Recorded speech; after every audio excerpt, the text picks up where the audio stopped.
ngasih nafkah batin kepada istri itu ibadah. Nah, kemudian mendengarkan murotal kaset itu juga ibadah. Kalau saya memberikan nafkah batin sambil mendengarkan murotal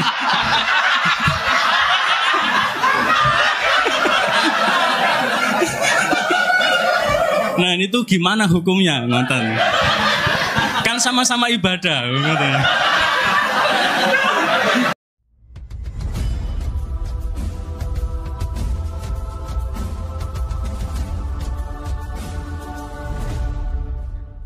Langsung mawon nama-nama ini didaftar mawon pangeran. Tani mlebu swarga. Karena benar-benar memalukan, misalnya dipanggil profesor doktor ternyata masuk neraka itu.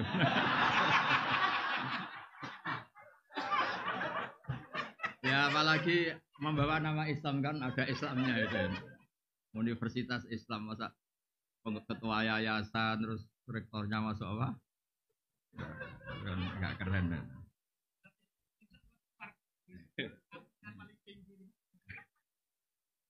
Jadi ya ini rileks saja karena saya tidak bisa serius. Yang serius itu yang mikir-mikir yayasan itu.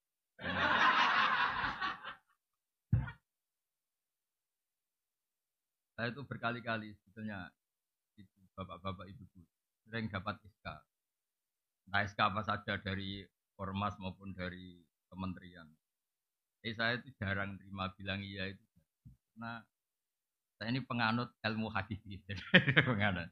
Hanya penganut ilmu hakiki gini, kebenaran itu harus dilakukan siapa? Jadi kalau di yayasan modern itu kan nunggu dapat apa?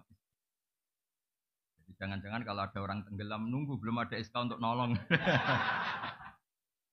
Jadi belum ada surat tugas. Gitu. Makanya banyak dosen yang nggak bisa ngajar di kampungnya karena nggak ada surat tugas. Jadi banyak rektor itu bisa aja hidup di satu kampung yang tetangganya itu goblok semua. Karena rektornya itu nggak mau ngajar karena nggak ada apa? Nggak ada S. Makanya saya itu termasuk orang yang yakin memang harus ada struktural, harus ada apa? Saya pernah diskusi sama rektor UI ini sama-sama pakai nama apa? Islam. Saya bilang gini, saya pernah ditawarin Gus. Semuanya sepakat jenengan mau dikasih dokter honoris causa. Saya bilang enggak usah. Saya satu takut masuk neraka, dua takut kalau pas enggak punya uang. Masa dokter enggak punya uang? Kan lucu itu. Tapi kalau Gus kan enggak apa-apa. Wong Gus sekarang yang asli yang banyak, naturalisasi juga banyak. Mungkin yang palsu juga. Tapi saya suka semua. Yang palsu, yang asli juga bagus. Sampai ada yang memalsukan kan berarti Gus itu keren. Ya biasa aja. Begini, saya cerita.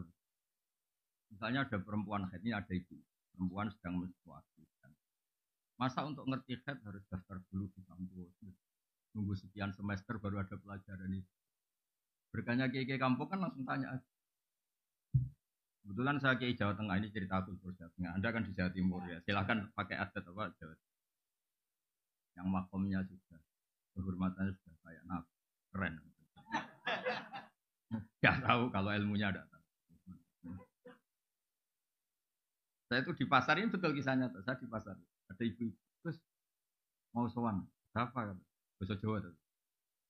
Ini saya bahasakan di sini. Ini sering keluar darah gini-gini, tapi bahasa Jawa. Mohon tangkel tempat mau ndak tanya di sini. Itu nggak sopan tuh. Lebih gak sopan kalau ke rumah saya, ganggu saya.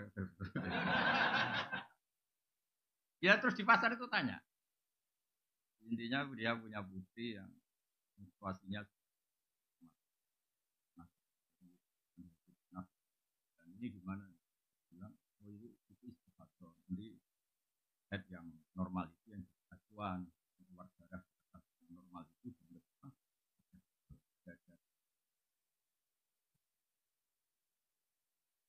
terus saya ketemu kiai kebetulan tadi Jawa Timur komplain saya di masyarakat nggak bisa tutorial ya. Beda. Ini cerita ini kan lembaga akademik tolong hormati atas nama ilmu meskipun dengan nggak cocok saya juga nggak data ini kan saya termasuk kiai yang independen. Imam Bukhari itu punya bab begini babul futya fitorik bab memberi fatwa di jalan. Jadi suatu saat ini ibu-ibu harus tahu di mana-mana ibu-ibu nggak pernah kalah. Itu Nabi aja kalau sama perempuan takut. Belum pernah Nabi itu dikomplain lagi. Yang ada itu dikomplain perempuan. Jadi hukum Allah itu nggak pernah dibatalkan lagi. Yang pernah membatalkan itu ini sebelum ngaji tak kasih muka. Makanya nanti yang boleh tanya hanya bapak-bapak ibu-ibu. Karena bisa ngerubah hukum itu. Allah aja digugat itu. Tuhan itu digugat. Makanya di Quran ada surat Mujadilah. Yang benar itu bacanya Mujadilah yang level A. Tapi umumnya orang baca apa? Mujadalah. Itu karena ceritanya itu perempuan penggugat. Imro'atun Mujadilah. Itu Nabi pertama yang digugat. Jadi dulu itu ada hukum dihar itu setingkat tolak. Nabi menjawab sama. Hukum Islam kok gini, hukum apa? Nanti engkau salah laporkan Tuhan. Nabi diancam gitu. Pertama ya Allah, qala allati yujadiluka. Di Bukhari itu ada babul futyah fitori, bab tanya hukum dan difatwakan di jalan. Jadi Nabi itu ada konvoi mau haji, mau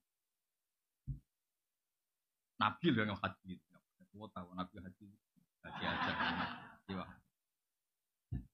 Terus ada perempuan, kebetulan cantik. Ini penting kata cantik karena nanti yang jadi masalah ini karena cantik. Berarti dia cantik. Nabi dipegang saja kendali untanya. Ya Rasulullah,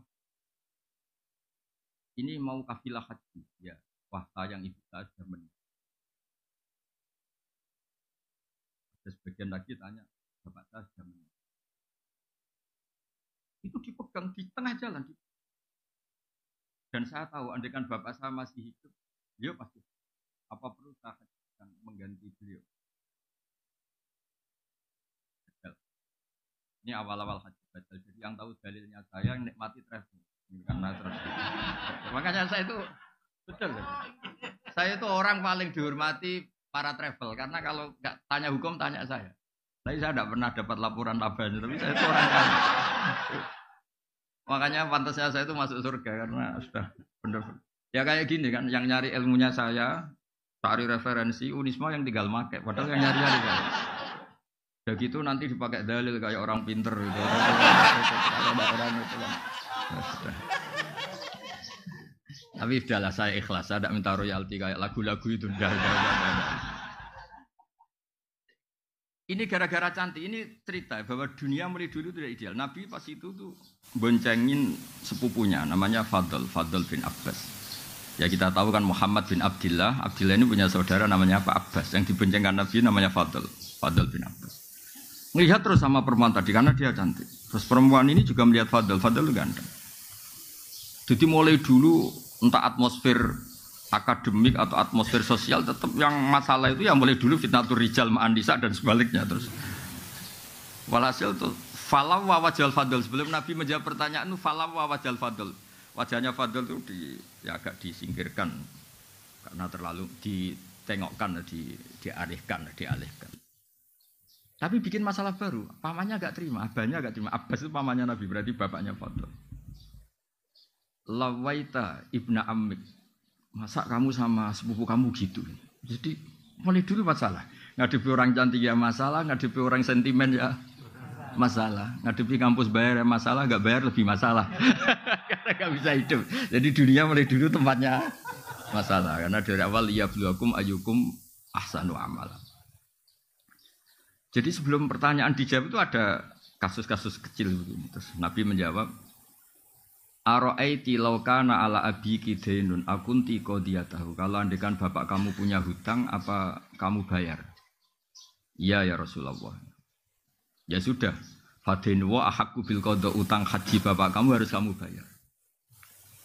Itu Imam Bukhari itu tidak dibabkan di bab haji, dibabkan bahwa seorang mufti, seorang kiai itu boleh menfatwakan hukum di tengah jalan.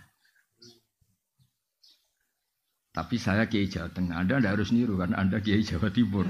Itu bisa masalah besar itu dianggap tidak sopan santun. Tapi segampang itu Islam dikelola Nabi. Orang di jalan. Nabi loh, bukan sekedar rektor Nabi. Sayyidul awalin wal akhirin. Ketemu di jalan, dicegat, ditanya, enggak tersinggung. Nabi. Iya. Rektor takut ketua yayasan sekarang. Struktur zaman akhir itu repot. Rektor juga takut sama ketua yayasan. Takut betul loh, karena yang bisa tanda tangan itu ketua yayasan itu. Makanya saya di UI ikut yang yayasan aja biar keren, rektornya takut.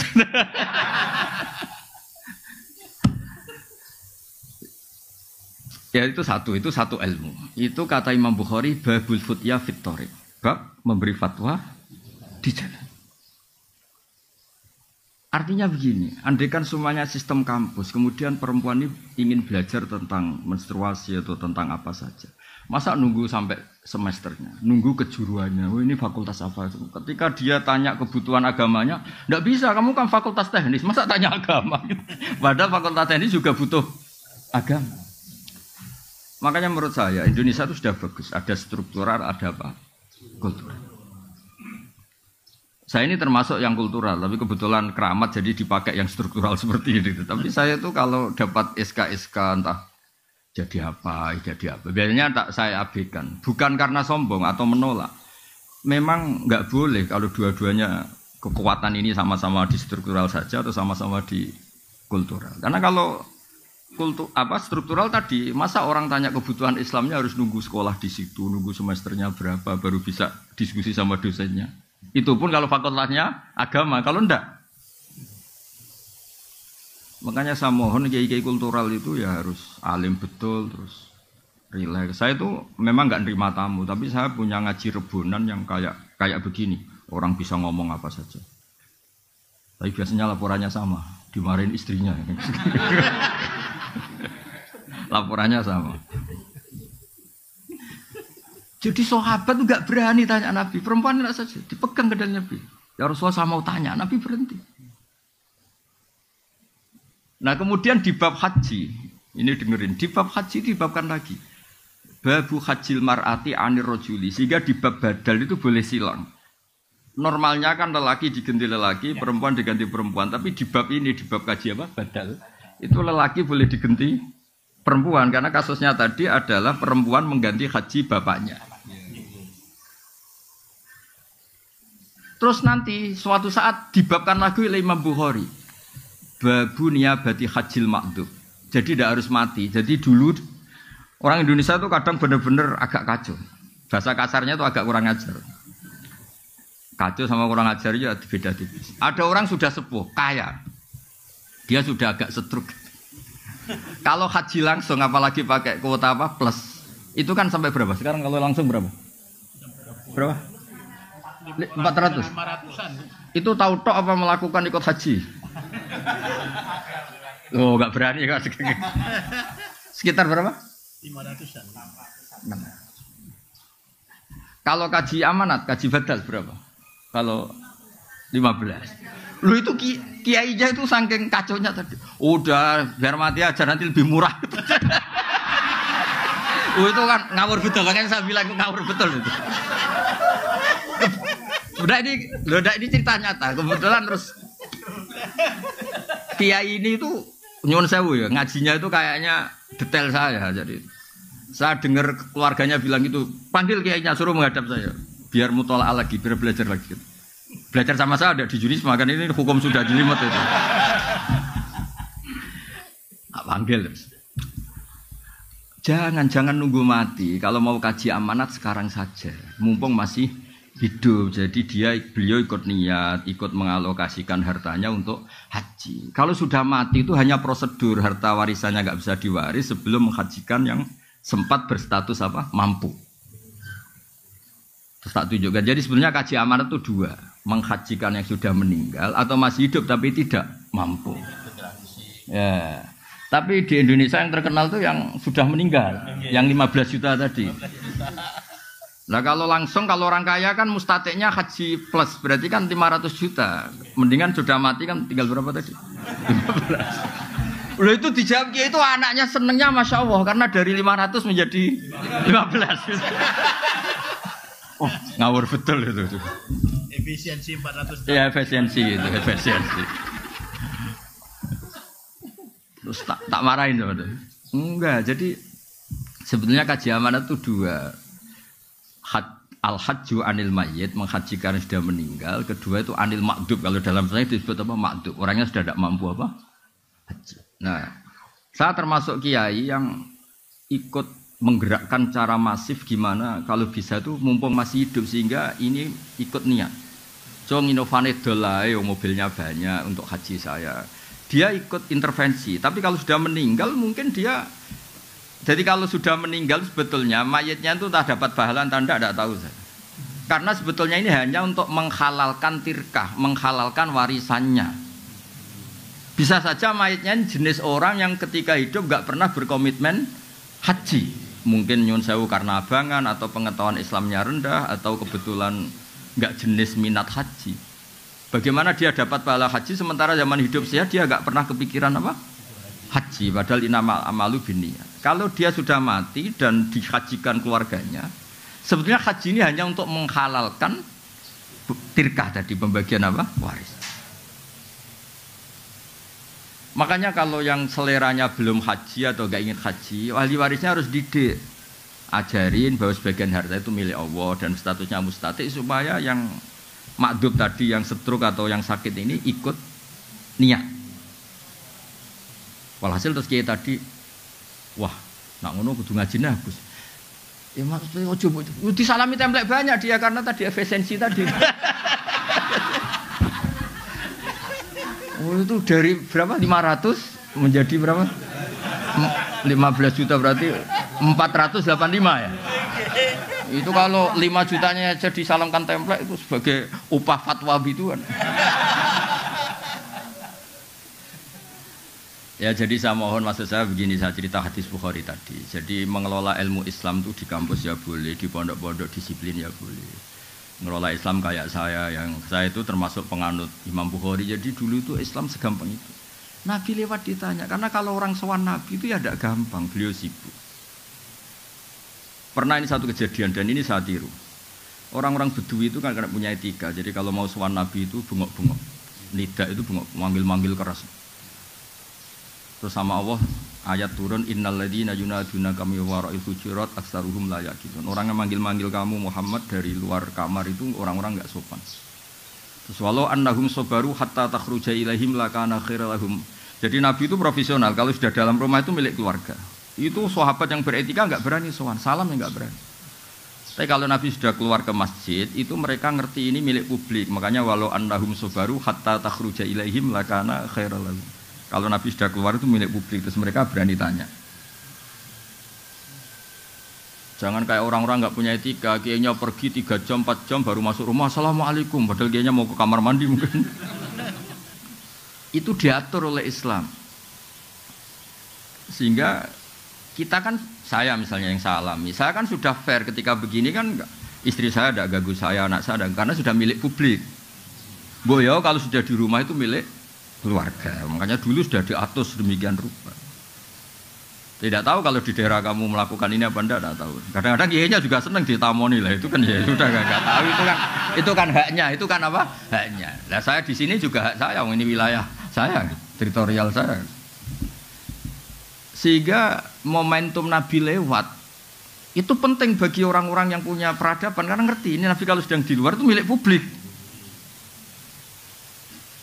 Itu disebut walau annahum sabaru hatta takhruja ilaihim lakana khairal lahum. Jadi kalau mau komunikasi dengan Nabi, nunggu Nabi itu keluar dari area privat keluarga. Ya Pak Rektor ini kalau pas di luar kan jenengan milik kamu. Kalau sudah di rumah kan enggak tahu, jangan-jangan disuruh nyuci piring sama istrinya. Karena sekali di rumah itu bisa hamba sahaya itu bisa. Itu kan bisa masalah itu kan. Loh itu semua orang soleh. Yang paling masyhur kan cerita Umar itu. Umar kayak apa kerasnya itu? Itu di atas rektor itu. Umar. Oh itu ada orang sering dimarahin istrinya matur ke Umar. Di rumahnya kebetulan. Habis itu pas itu istrinya jebodar jedar itu. Sampun ya Amirul. Lu sampun gimana? Kamu belum matur kok sampun. Ternyata apa? Ya hanya itu aja. Ternyata jenengan yang ngalami. Ya makanya kalau rektor di rumah jangan ada yang main ke sana, itu wilayah-wilayah privat itu. Bisa masalah besar itu, Pak. Apalagi pas dimarahin di video. Wah.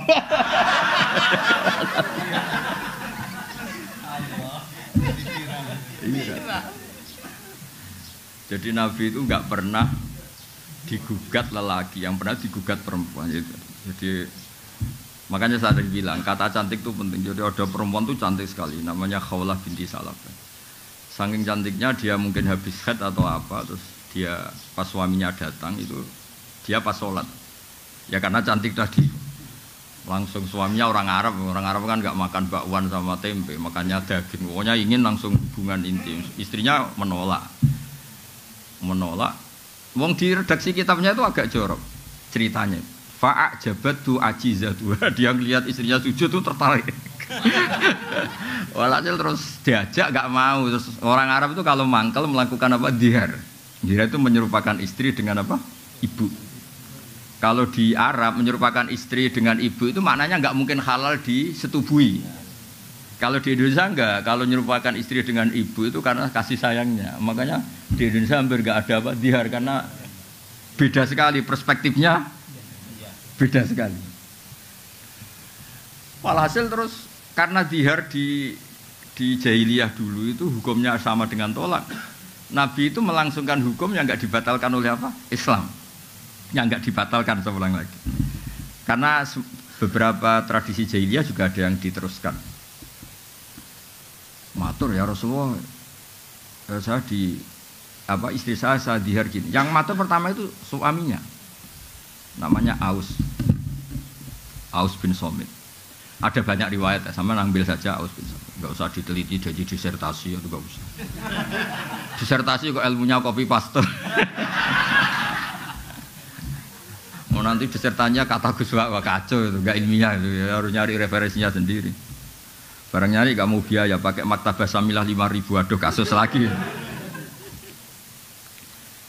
Kata Nabi, ya sudah gitu memang hukumnya, pulang suaminya.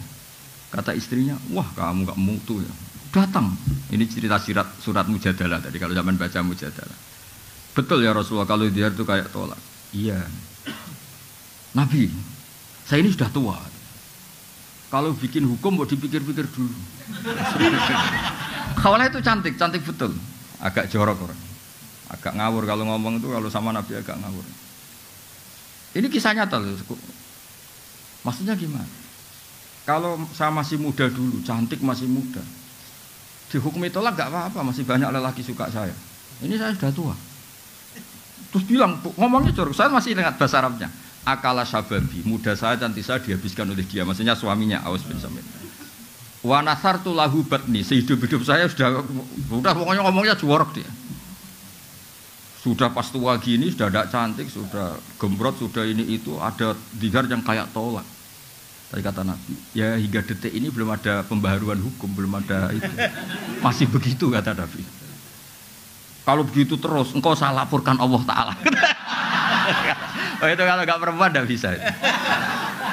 Wih. Tapi gara-gara itu Nabi itu kelihatan Nabi. Memang kadang-kadang eksiden itu berkah. Si Khawlah terus pulang. Pulang di kamar dia sujud. Ya Allah, bilangin nabimu, ini hukum apa? Bilangin nabimu, ini hukum apa ya? Saya sudah tidak cantik, sudah tua. Kalau kejadian ini ketika saya masih cantik, nggak masalah. Terus ngomongnya tuh pas munajat tuh yang ngawur betul. Indomam tuhum ilaihi do'u wa indomam tuhum ilayya ja'u. Ini anak saya banyak. Kalau yang ngurus dia pasti tersia-siakan. Namanya lelaki mesti katut babon, dia sudah pikir aja gitu. Namanya lelaki mesti udah kalau cerai sama saya nggak sampai seminggu kan lelaki nggak ada idahnya. Pasti langsung nikah apa? Lagi. Pasti anak saya ini disia-siakan. Kalau anak-anak saya rawat saya pasti kelaparan karena saya perempuan nggak bisa apa-apa. Tolong bilangin Nabi hukum ini dirubah.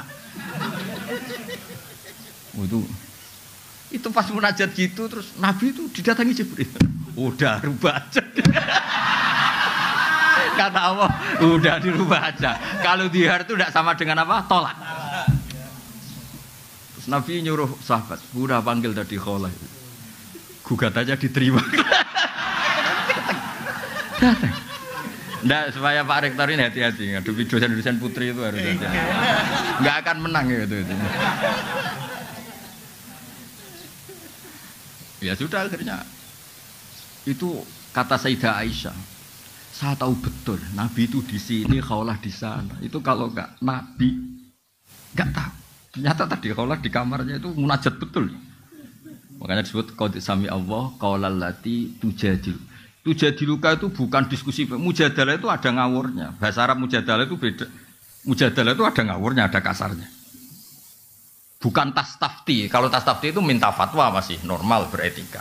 Tujadilu bukan tastafti. Kalau tastafti kan masih beretika. Mujadalah itu agak ya debat. Ya kembali ke tadi, berkahnya Indonesia itu ada struktural, ada kultural. Kalau struktural semua, masa orang tanya hukum nunggu semester berapa, atau nunggu ya pelajarannya harus gitu terus.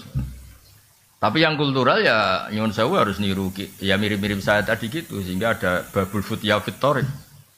Jangan yang kultural juga ikut struktural. Bisa jam sekian. Lah kalau misalnya yang tadi, yang kasus yang tanya saya tadi, kalau dia istikhadah kan sebetulnya hukumnya sama dengan perempuan apa suci. Coba kalau saya jawab, besok aja ke rumah saya. Berarti hari itu kan belum tahu hukumnya dia. Padahal hari itu dia sudah harus sholat duhur, sholat asar, sholat maghrib. Apalagi kalau di Unisma suruh daftar dulu. Registrasi dulu. Iya, kebetulan kalau fakultasnya kedokteran misalnya. Wah ini tidak bidang saya, coba ganti fakultas saja dulu. Bareng ganti fakultas keagamaan ternyata jurusannya dakwah, ini tidak bidang saya, ganti dulu syariat. Bisa panjang kan? Jadi sebenarnya kekayaan Indonesia seperti ini harus kita jaga. Makanya saya itu tidak menolak kalau dikasih dokter honoris causa, tapi yang bakatnya kayak saya tidak usah. Saya juga agak perlu, kalau seperti saya juga agak perlu jadi pengurus-pengurus struktural. Nanti jadi tadi nggak saling melengkapi. Tapi yang kultural pun harus tetap alim, jangan terus mentang-mentang kultural terus seenaknya itu. Nah, problemnya di Indonesia yang kultural sendiri banyak yang sudah tidak mutolaah kayak tadi itu, yang haji plus tadi itu. Kata Kiai aja, Gus, gue ngurus rezeki wong. Kenapa? Jadi aku kadung disalami banyak karena tadi fatwa tadi. Nunggu mati lebih apa? Murah. Wah, kamu harus tobat gitu. Tobatnya gimana? Sebagian salam tempelnya kayak masjid separuh, tapi itu produk dosa gede kan. Ternyata takut deh. Takut juga sama masuk neraka deh. Ya jadi ini mukadimah saja, tapi sebetulnya dulu itu Nabi ketika sugeng, ketika hidup itu ceria. Makanya sahabat kalau Nabi sudah di luar, di Sufah itu, sahabat juga cerita-cerita zaman jahiliyah, cerita anak-anak tuh perempuan agak nakal itu. Dulu juga sebagian tidak akabiru sahabat itu kenal gini-gini terus. Sahabat tertawa-tawa ngenang zaman jahiliyah terus. Nabi tanya, kenapa mereka do tertawa? Ya sahabat kebanyakan, enggak yang akabiru sahabat. Oh itu Nabi ingat gini-gini. Itu kenangannya sahabat itu. Fayat haku mimma nathak. Nabi itu tertawa dari apa yang kita bisa bikin apa? Tertawa. Intinya ya ceria ya. Sehingga makanya Nabi itu kadang tanya hal-hal yang menurut etika Jawa itu enggak etis, tapi Nabi tanya. Ada orang namanya Handolah. Orang mati syahid harusnya kan enggak usah dimandikan. Ini Handolah ini mati syahid tapi malaikat sibuk memandikan. Nabi kan jenggal karena prosedurnya fikih kan enggak perlu dimandikan.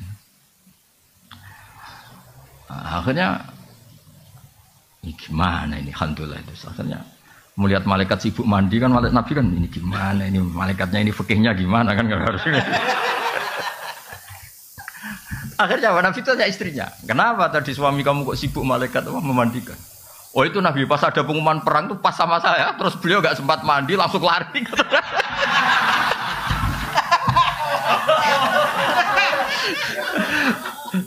Akhirnya malaikat kan yang ribet itu Pak. Saya nggak ngerti itu gimana dia dapat galon, dapat apa malaikat tadi juga nggak tahu saya. Malaikat nyari di mana itu nggak tahu. Tapi itu sampai si Handolah ini gelarnya apa? Ghusilul malaikah, mayat yang dimandikan.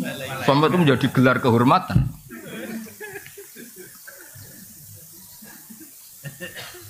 Enggak, ini cerita yang kultural. Ada lagi sahabat yang dipanggil Nabi malah lari, dipanggil malah. Ini cerita orang Arab. Itu aja. Kenapa engkau lari saya panggil? Nabi, saya tadi pas sama istri saya, jadi saya masih junub. Kalau ketemu engkau saya malu karena saya belum suci, belum mandi besar.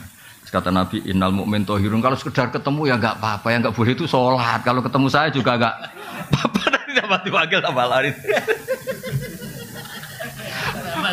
Untung nggak ada sungai berantas, kalau cemplung repot.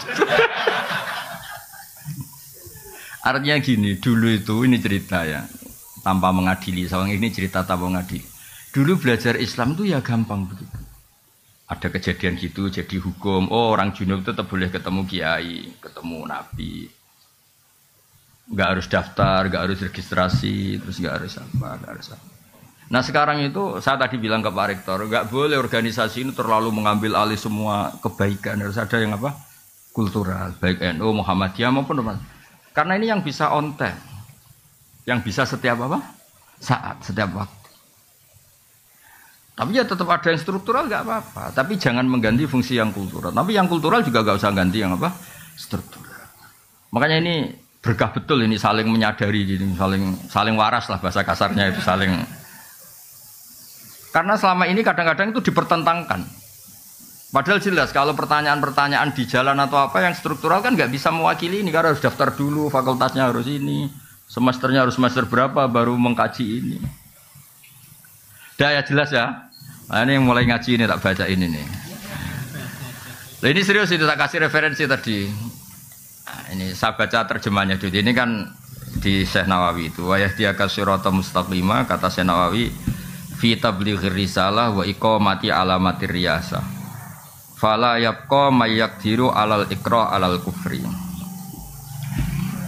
Ya ini saya terjemah, ya terjemahnya dibaca sendiri. Jadi begini ya, Islam itu membawa kebenaran, tapi kebenaran ini kan masuk ke ruang publik. Ternyata benar saja tidak cukup, karena benar itu bisa di objek cemoohan, objek eksploitasi dan sebagainya, karena masuk ruang apa? Publik. Sebab itu Nabi itu butuh kemenangan. Karena beberapa aturan itu nggak bisa diterapkan kalau tidak posisi menang. Dulu yang namanya Ka'bah itu ada 360 berhala. Bisa apa? Orang yang membawa kebenaran kalau tidak posisi apa? Menang. Ka'bah bisa ditertibkan dari berhala-berhala itu karena Nabi posisi menang. Makanya kata Syekh Nawawi, menang itu penting, kata beliau, sampai menang itu penting untuk memaklumatkan, untuk apa mengawal kebenaran, sehingga falayab ko mayakdiru alal ikro alal kufri. Tidak ada lagi kekuatan yang bisa maksa orang Islam itu kafir. Makanya saya minta kalau misalnya kampus-kampus Islam itu besar kayak Unisma, ZUII besar, kebesaran ini bukan untuk kita tapi untuk Islam, supaya nilai-nilai Islam diterapkan itu lazim saja. Bukan hal yang harus diperjuangkan dengan harta dan jiwa, tapi satu apa kelaziman. Jadi menang tuh kalau di ilmu ini juga jadi berkah, karena beberapa kebenaran ini posisi kita harus apa menang, karena masuk ruang apa publik. Itu ada seorang yang cerita, dulu miskin terus kaya. Dia tuh ketika miskin jadi buruh, kebetulan majikannya non muslim, itu dia bingung usul prosedur untuk bikin waktu sholat. Setelah dia kaya punya pabrik, gampang kan? Udah kalau duhur jeda. Malah karena dia sosokan kiai yang enggak jamaah kasih sanksi. Intinya kalau menang itu kepenak itu. Tentu tidak untuk otoritarian atau apa. Sebab itu semua nabi itu pasti pernah dikasih menang meskipun di akhirat itu. Karena ada kebenaran yang memang syaratnya itu harus posisi apa? Menang. Menang itu udah harus di struktural tadi, saya ulang lagi di kultural ya. Saya pernah didolani lah, kalau bahasa kiainya mungkin didolani salah satu cucu pendiri NU. Orangnya sudah sepuh. Saya cerita, kalau masyarakat di Indonesia itu semuanya sholat, semuanya anti zina, anti merkosa, anti kriminal. Nanti nilai bersama itu juga jadi ukuran calon presiden, calon bupati, gubernur. Karena satu masyarakat yang biasa sholat, biasa anti asusila, biasa anti perkosaan, pasti nggak akan milih bupati yang nggak sholat, bupati yang pernah kasus asusila atau apa. Jika nilai ini bisa menekan satu aturan. Artinya kebenaran menjadi pemimpin, jadi panglima. Itu yang diinginkan orang-orang soleh dulu. Jadi kebenaran itu sebetulnya dengan tanda kutip bisa dipaksakan lewat kultural. Kalau nilai-nilai ini disepakati, kan pasti yang tidak seperti itu tidak dipilih kan? Karena nilai ini jadi konsensus. Makanya Quran ngakui wa'mur bil urfi, terus jadi kaidah fikih al-adat muhakkamah, al-adat muhakkam. Begitu juga di kampus. Ada aturan bersama, rektor itu begini, sholatnya sregep, beretika, tidak punya kasus ini. Jika nanti pemilihan juga berdasar itu, yang jadi juga berdasar kriteria itu. Dan kita bersyukur di Indonesia itu, karena yang dianggap mungkar oleh agama juga dianggap mungkar menurut kepolisian, menurut kejaksaan. Kayak korupsi, asusila, pemerkosaan, pembunuhan, narkoba. Yang mungkar menurut agama juga pidana menurut negara. Nah, itu berkah. Tapi negara itu kekuatannya sampai kapan? Ya sampai kultur ini jalan. Kalau kultur ini tidak jalan, kayak misalnya orang Kolombia, itu narkoba itu sudah seperti itu. Makanya ya negara itu bisa mayungi ini selagi kulturalnya masih seperti itu. Ya makanya tadi kita harus menang baik secara struktural maupun secara kultural. Tentu dengan cara-cara yang tetap berkemanusiaan. Ya, itu yang kenapa ada surat Fatah sampai Nabi ngendikan ketika surat ini turun, kata Nabi, unsilat alaiya suratun lahiya ahabbu ilayya minad dunya wa ma fiha. Saya ini dituruni surat yang lebih saya cintai ketimbang dunia seisinya, yaitu surat Fatah, surat kemenangan. Ya makanya Syekh Nawawi ngendikan menang kitab risalah wa iqamati alamati riyasa fala yabqa mayaqdiru alal iqra alal kufri. Ya jadi kemenangan kita ini untuk itu. Terus saya teruskan lagi, ada lagi di Sahih Muslim, al-mu'minu al-qawiyyu khairun wa habbu ila Allah minal mu'minid dhaif. Ya kita-kita yang jadi tokoh itu harus menjadi orang mukmin yang kuat. Jangan kalah oleh zaman, jangan kalah oleh macam-macam. Wa fi kullin khairun ikhris ala ma yanfa'uka wasta'in billah wa la ta'jas. Wa in asabaka syai'un fala taqul anni fa'altu kadza wa kadza walakin qul qaddara wa ma syaa. Fa inna law taftahu amala syaitan. Ya, saya ulang lagi. Mukmin yang kuat itu lebih baik ketimbang mukmin yang lemah. Karena berkahnya kuat itu bisa menghandle sekian masalah. Tapi kalau semua kita ini cemen, misalnya begini ya, kota, entah kota mana saja. Itu katanya kan kota itu banyak maksiat, katanya. Tapi saya ulang lagi, kota itu katanya kan banyak maksiat. Kita boleh suudon ya boleh khusnudon. Mau khusnudon ya kayak goblok, nyatanya ya banyak betul. Mau suudon, agama tidak pernah membolehkan apa? Suudon. Tapi berkahnya orang-orang baik yang kuat. Masjid tetap banyak, pengajian tetap banyak, komunitas kesalehan tetap banyak. Berkahnya ini banyak ketika orang-orang yang nakal ini ingin tobat, setiap saat itu ada. Di situ ada masjid, ada majelis taklim, ada lembaga-lembaga kebaikan. Coba kalau orang-orang mukmin itu lemah kemudian menyerah. Wah, gaya masjid di kota ya ora payu akeh maksiat, bikin masjid di kota, bikin itu kan terus selesai semua. Makanya kita butuh al-mukmin al-qawi, butuh orang mukmin yang apa? Kuat. Contoh lagi di Inggris, di Jerman, saya tuh sering ngaji virtual sama teman-teman yang di Jerman di mana-mana. Mahasiswa Indonesia di salah satu kampus sana itu kadang jumlahnya hanya 50, 40, tapi bikin komunitas pengajian. Gara-gara ini jadi komunitas, lama-lama kebutuhan kampus itu disahkan punya apa? Masjid. Akhirnya ketemu mahasiswa muslim yang dari beberapa negara. Terus mereka bikin apa? Komunitas. Ada ngaji, ada ini. Coba kalau mukminnya lemah, masa di negara non muslim bikin masjid, komunitas saya semuanya non. Butuh orang kuat. Orang kuat itu udah harus otoriter, enggak ada harus. Makanya kata bapak saya kalau didik saya, ada santri atau putranya sendiri disuruh apa enggak mau, ada yang sepuh, disuruh apa enggak mau karena ada yang sepuh. Kata bapak itu, ikut tawaduk, tak mau tanggung jawab gitu. Ya kadang-kadang kan alasannya ini kan wilayahnya rektor, ini wilayahnya kiai, ini wilayahnya orang sepuh. Kata bapak itu tawaduk apa enggak tanggung. Ketika seorang muslim dimanapun berada terus berpikir bikin masjid di kampusnya atau bikin komunitas pengajian, ternyata baik-baik, hanya butuh orang kuat. Saya pernah ya ketemu teman-teman TKI di Korea. Itu pertama sholat, itu nunggu jam makan karena WC di sana MCK-nya kan luas, terus dia sholat ketika jam makan di WC di Terus ketika mereka menunjukkan Islamnya dengan komunitas besar, lama-lama kuat nyewa masjid. Jadi bangunan disewa untuk masjid. Lama-lama setelah uangnya terkumpul, komunitas itu besar, ya bikin masjid. Izinnya padahal mahal. Itu kalau orang-orang tidak bernyali, tidak bisa. Maksud saya ngaji ini supaya jenengan yang di Yunisma itu tambah kuat. Kita kan kultur punya, SDM punya. Masa kalah sama TKI-TKI yang di beberapa negara itu bisa bikin masjid, bisa bikin komunitas. Ya makanya Nabi muji. Dan yang saya senang ini kan ada kata-kata wa habbu ilallah. Bukan sekedar lebih baik, lebih dicintai Allah. Jadi Anda bisa jadi wali lewat jalur jadi orang kuat. Ya kan disebut dicintai Allah itu artinya kan wali. Khairun wa ahabbu ilallah. Ya terus ini yang terakhir ini saya termasuk sering ngaji, sering berpolemik di bab ini, tapi saya pastikan fatwa saya ini benar. Ya itu yang di Fathul Mu'in itu. Jadi begini saya gambarkan ya. Dulu sebelum ada NU berdiri itu kan Mbah Wahab sudah bikin namanya Taswirul Afkar apa? Taswirul Afkar. Cara pandang, logika yang itu penting Bang, cara pandang. Misalnya gini. Ya contoh gampang kalau di Indonesia misalnya MUI lah yang resmi negara. Di satu daerah itu ada kandidat ketua MUI atau misalnya enggak MUI kepala desa lah.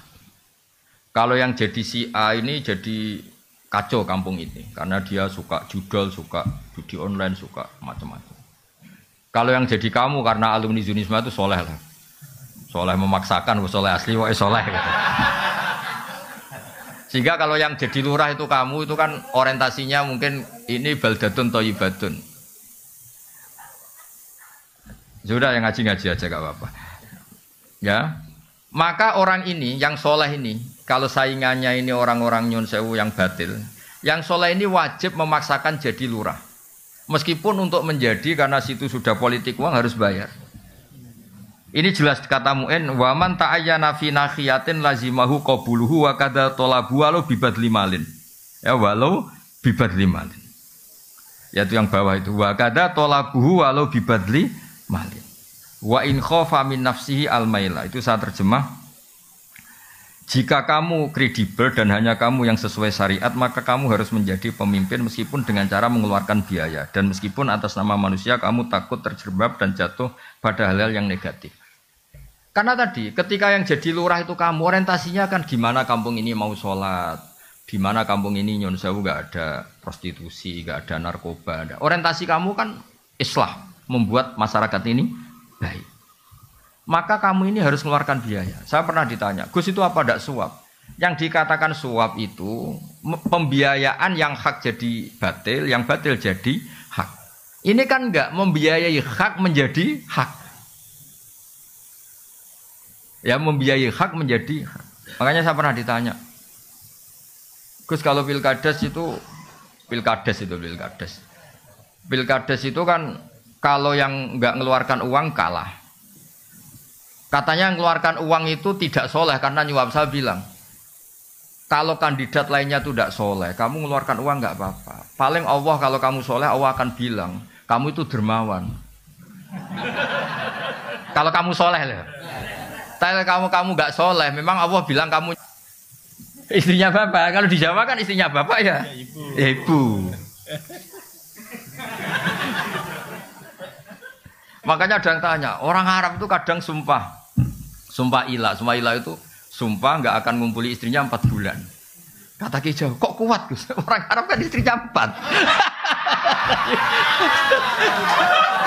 Jadi punya alternatif. Kalau Ki Jawa ya tak kebala wa minal minkum. Makanya kadang-kadang adat Arab sama Jawa itu beda. Di Arab itu mahar itu mahal. Ini ibu-ibu gak boleh niru orang Arab. Mahar itu apa? Mahal. Saking mahalnya kadang itu orang nikah hanya 1 bulan, 3 bulan karena sering nikah orang Arab. Karena mahar itu mahal, misalnya 1 miliar, 200 juta, 3 mahar itu mahal. Kalau di Indonesia kan seperangkat alat sholat. Saya itu sering nikahkan tuh sampai bosan yang namanya seperangkat alat apa?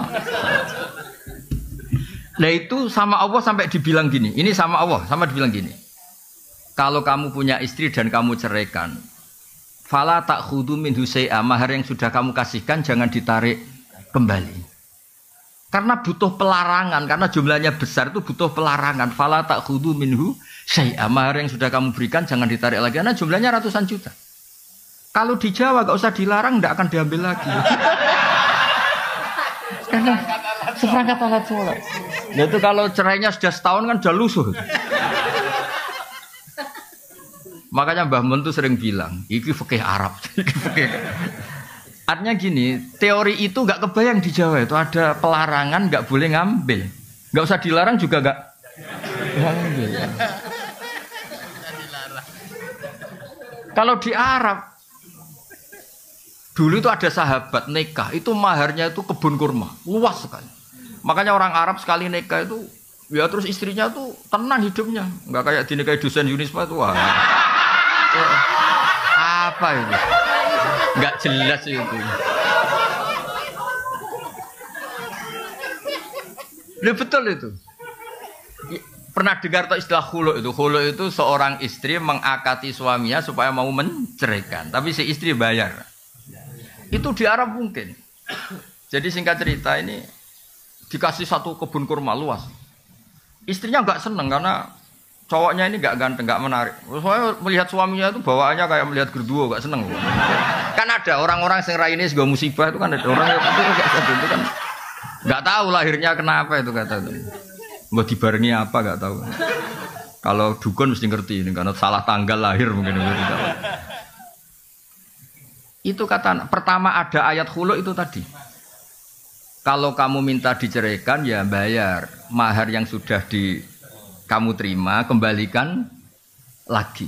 Itu sampai ada ayat fala junaha alaihi terus fi maftadat bi. Napa fi maftadat bi. Kalau di Indonesia ya tidak mungkin. Khulu coba mahar yang sudah saya kasihkan saya lagi dikasihkan seperangkat alat. Ya lusuh lagi itu kan. Jadi kadang-kadang perasaan fikih Arab sama Jawa itu beda. Makanya saya pernah tanya santri, Gus kok zaujatu abika nggak boleh menikahi istri bapak kamu? Ya ada kepikiran nikah lah Gus, itu kan ibu saya kata. Oh dasar Kiai Jawa kata saya itu. Di Arab itu ada ummuka, ada zaujatu abika.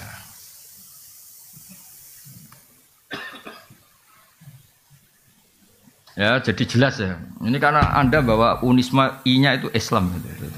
Ini makanya ini saya ajarin fikih secara baik dan benar.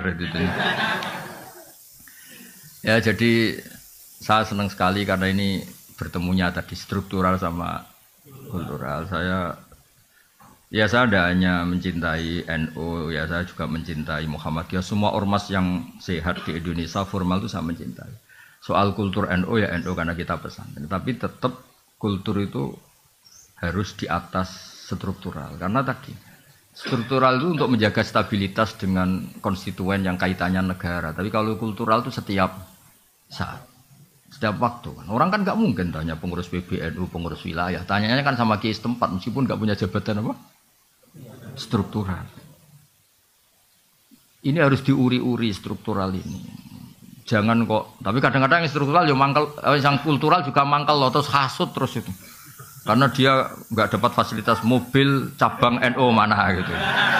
Kalau yang pengurus struktural karena ngalor ngidul bawa apa? Mobil, itu bisa diding-diding ngatur-ngatur. Kadang-kadang yang kultural itu ya drengki terus. Lah saya ini kan kebetulan saya pribadi kebetulan kan yang kultural yang keramat, jadi nggak perlu iri gitu. Karena saya punya mobil, punya umat, punya komunitas. Yang enggak itu kan bisa perhasutan yang jalan itu. Terus saya bilang, gue kere ra ikhlas malah rokok kata saya. Gue nak wis kere menisan apa? Ikhlas. Jadi kalah dunia menang akhirat kata saya. Jangan kalah dunia kalah akhirat gitu. Terus ya Gus astagfirullah. Astagfirullah terlambat kata saya gitu. Karena tadi berkahnya kultural itu orang bisa tanya setiap. Ini yang terakhir saya contohkan masalah istikhadah tadi. Nabi itu punya ipar namanya Hamnah binti Jahsh. Ya soalnya Hamnah binti Jahsh. Karena Nabi punya istri namanya Zainab binti Jahsh. Punya ipar namanya Hamnah binti Jahsh. Itu kalau tanya Nabi, ya Rasulullah saya ini sering keluar darah gini-gini. Terus kata Nabi, ya sudah kalau ngelewati adat haid kamu, maka itu istihadah. Oh lebih dari itu Nabi, cara sekarang ya sudah kamu pakai softtek, lebih dari itu Nabi, ya sudah diblebet, lebih dari itu, pokoknya dia ngomong lebih dari itu, saking kuatnya darah yang keluar. Itu Nabi yang menjawab. Jadi yang nggak diketahui nyun sewu kiai yang etis, yang ngomong etika terus, itu sebetulnya nggak pas juga di bab-bab fikih. Hal yang paling pribadi, paling nggak pantas itu dulu Nabi itu ngalamin itu. Maksudnya saya ini agak nyindir rektor tuh enak. Di ruang tertutup kalau mau ketemu aja ngelewati berapa baru. Waduh. Itu nemuin Nabi sama rektor gampang nemuin Nabi.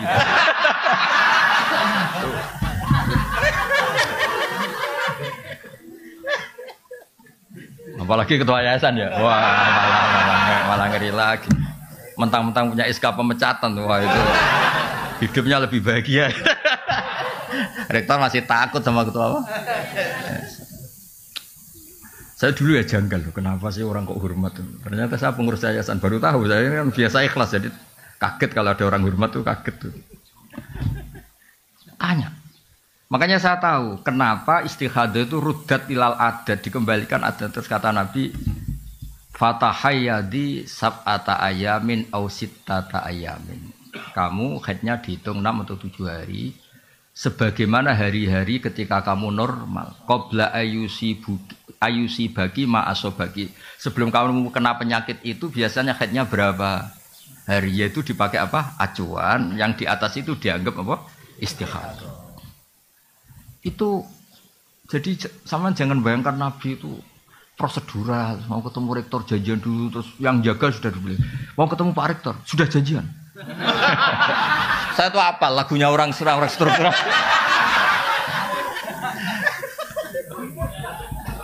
Aduh, loh. Tapi kalau sama saya enak aja. Kemarin di Fuad itu cerita 4 hari yang lalu. Gus, itu Mas mau ada ngaji itu Unisma tanggal 20.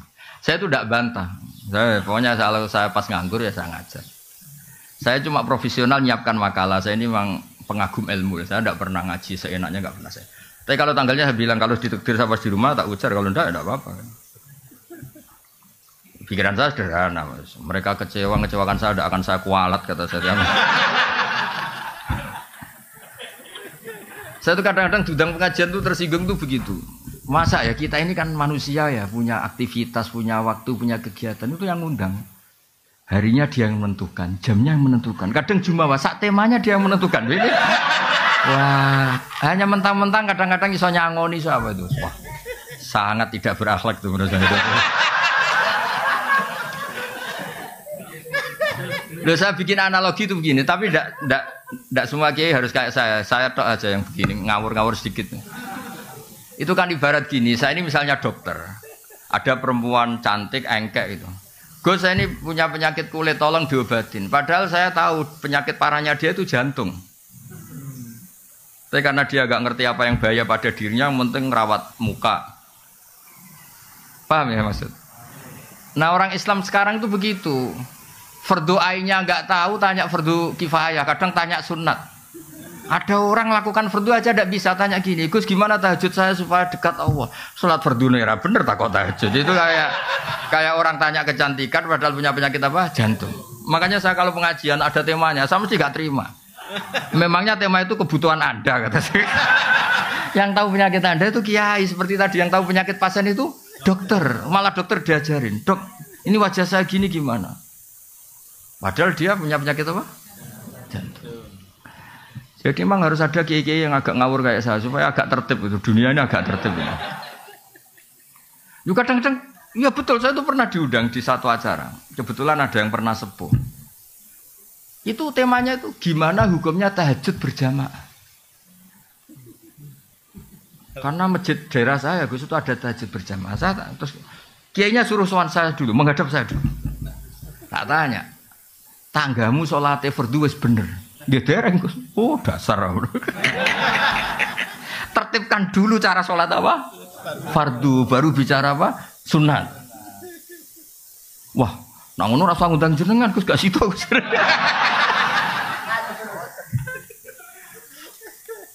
Tapi akhirnya mereka terus sadar, tak angan-angan bener Gus lah, fardune bener kok takok. Jadi kadang-kadang orang Indonesia tuh aneh. Tapi kebetulan aneh ini yang melakukan banyak terus tidak aneh.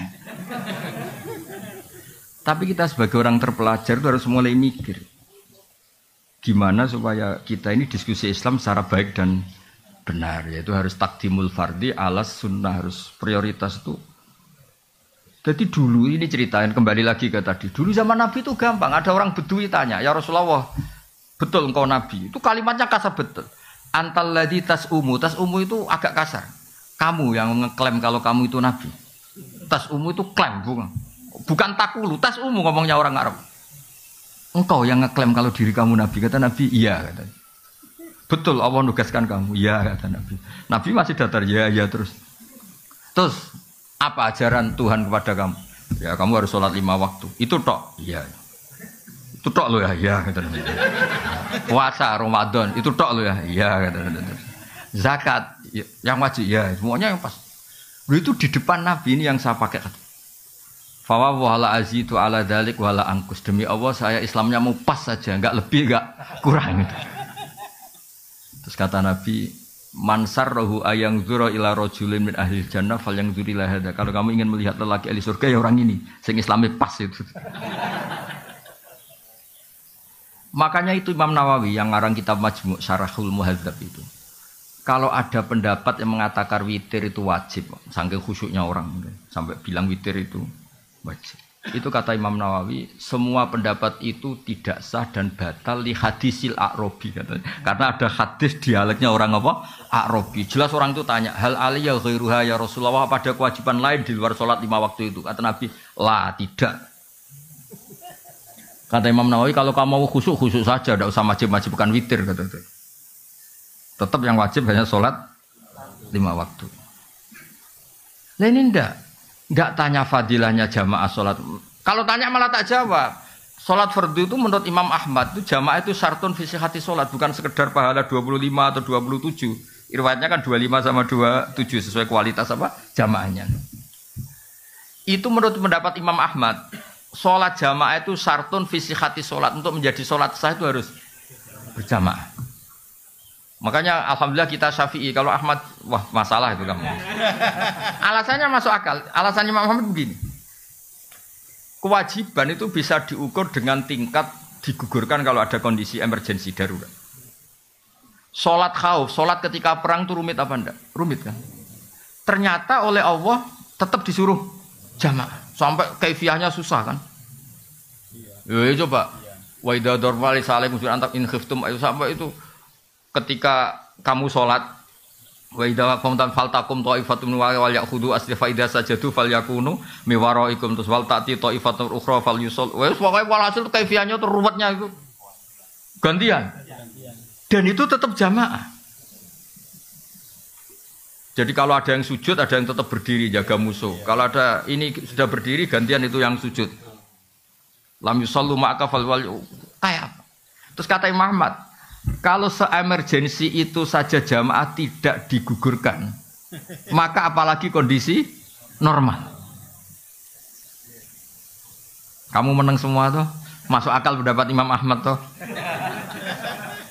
Tapi Imam Syafi'i itu berkah di Indonesia. Karena kadang-kadang orang nggak mau jamaah itu bukan menolak jamaahnya, nggak seneng imamnya.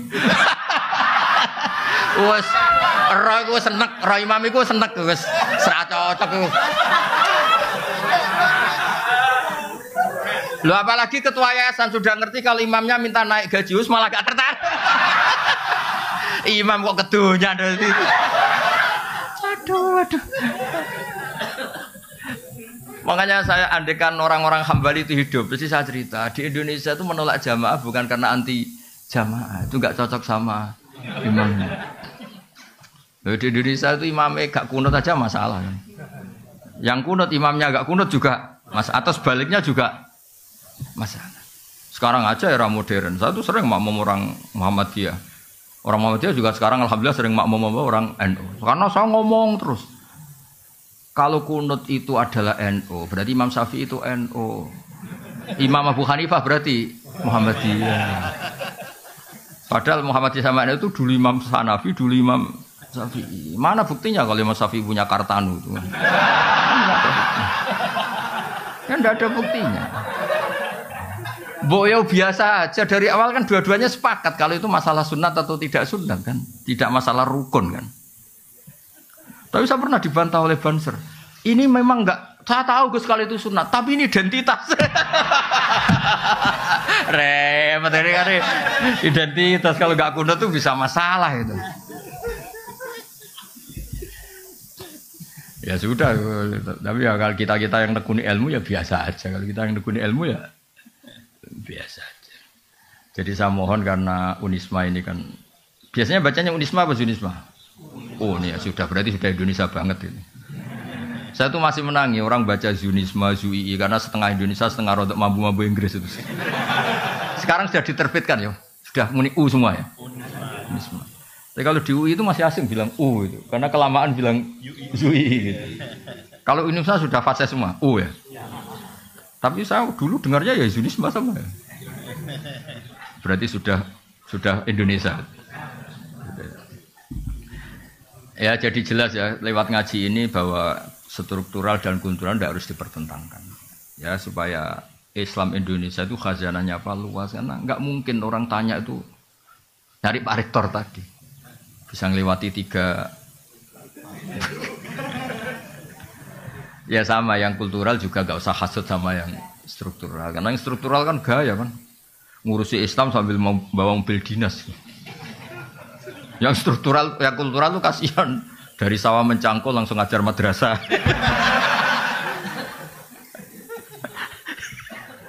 Kasihan muridnya 8 kadang hadir hanya 2 nakal.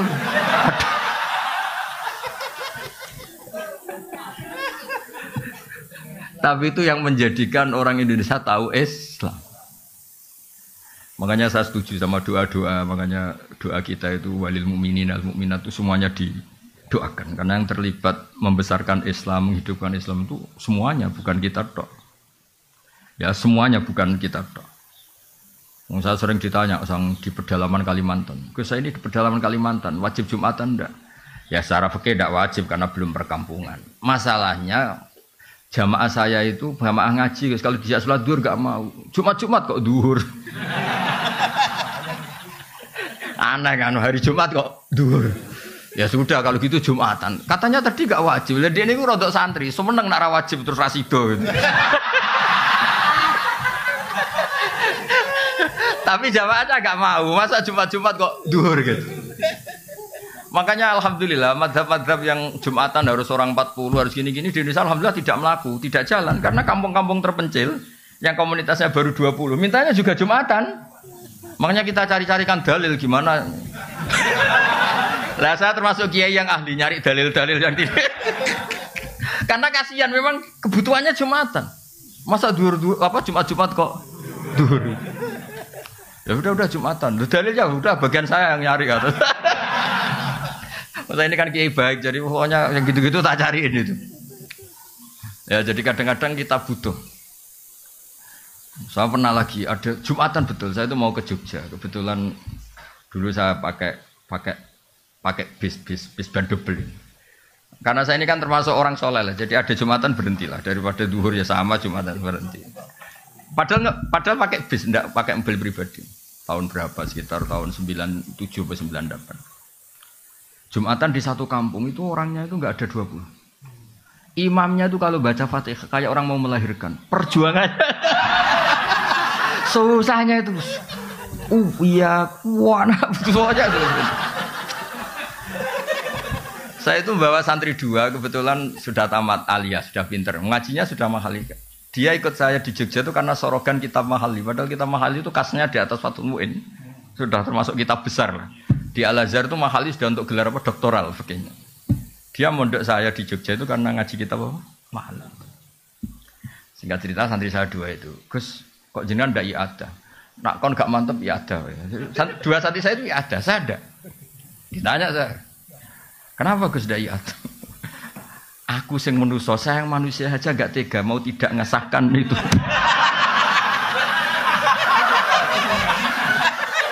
Apalagi Allah yang Rahman Rahim. Melihat perjuangannya situ kayaknya pasti sah. Tadi ditanya, ini fikih apa? Ya fikih husnudzon kata saya.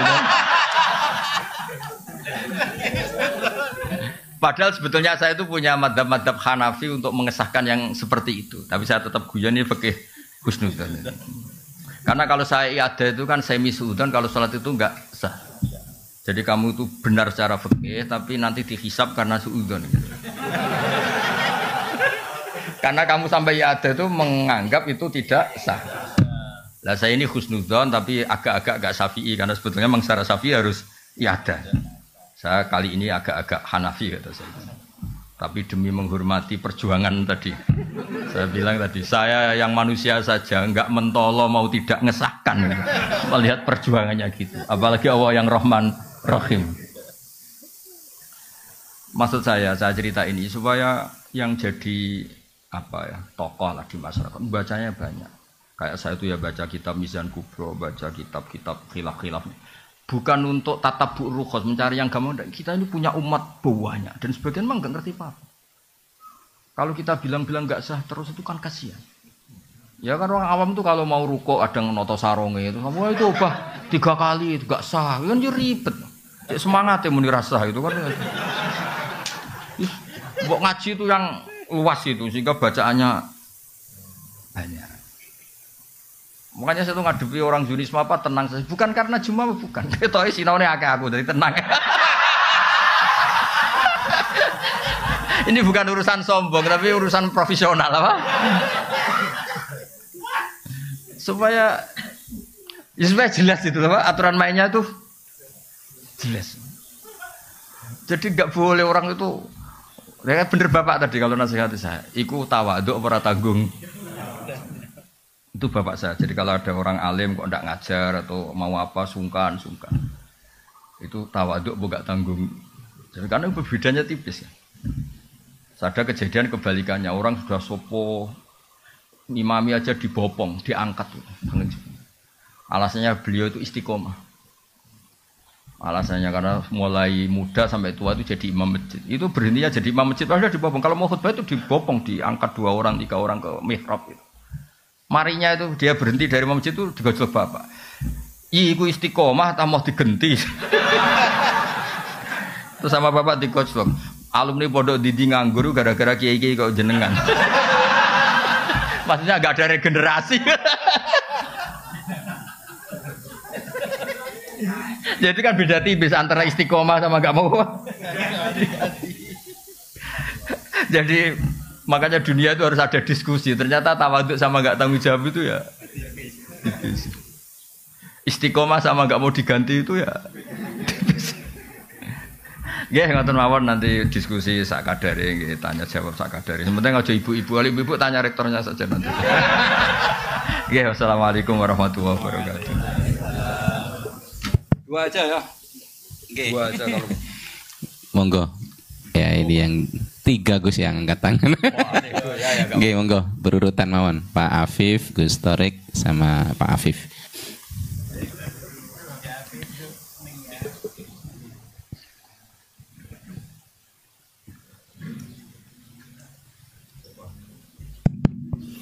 Ya, bismillahirrahmanirrahim.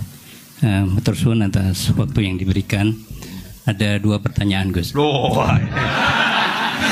bisa korupsi ini. Kok enggak 4 sekalian? Yang pertama terkait dengan penafsiran ayat mengenai Inna fatahna laka fatham mubina, tentang pentingnya kekuatan untuk bisa mengawal kebenaran. Tapi sampean percaya tuh sama kitab itu? Injih. Oh ya udah percaya dulu nanti. Jangan nanti aja, penting percaya dulu. Ya. Dan dikaitkan dengan hadis Rasulullah, al-mu'minul qawi khairun wa habbu ilallah minal mu'minid dhaif. Ini kaitannya dengan qadhiyah Palestina sekarang niki. Di mana sudah setahun lebih ini kan tertindas dan ada wacana untuk kemerdekaan Palestina ya, tapi dengan beberapa syarat ya. Di mana di sana ada 2 faksi, ada faksi Fatah yang lebih memilih jalur diplomasi dengan Israel dan juga Hamas yang lebih memilih untuk mukawamah. Ya. Nah, selama ini perundungan ini masih alot gitu. Dan apakah yang dipilih oleh Hamas untuk terus melakukan perjuangan hingga mendapatkan kemerdekaan ini sebagai sebuah cerminan dari al-mu'min al-qawi, atau justru cara Fatah yang ingin melakukan menghasilkan perdamaian ini melalui jalur diplomasi. Yang kedua terkait dengan masalah fikih. Dari apa yang panjenengan sampaikan tadi panjang lebar, saya menjadi teringat dengan sosok ya Kiai Harismatik ya, Kiai Haji Ahmad Sahal Mahfudz. Beliau dikenal dengan fikih sosialnya. Dan tadi kalau berbicara tentang asbab nuzul mengenai surah Mujadilah itu kan menarik sekali ya. Jadi ada semacam perubahan ya hukum ya yang dari awalnya itu tidak boleh menjadi boleh ya. Nah, kalau kita kaitkan dengan fenomena sekarang ini, kita juga mengenal ada yang disebut dengan fikih progresif ya. Jadi apakah memungkinkan ya dengan kondisi real di masyarakat sekarang ini ketetapan-ketetapan hukum itu yang sudah ditetapkan dalam Al-Quran bisa berubah ya secara hukum dengan menyesuaikan kondisi di masyarakat? Bukankah tadi dari asbabun nuzul ini ya kemudian ditetapkan dan itu menjadi syariah? Nah, apakah syariah itu sesuatu yang tetap atau memungkinkan untuk bisa berubah dari yang halal menjadi haram ya, misalkan dari yang makruh menjadi dan sebagainya? Saya bisa jadi mahasiswa.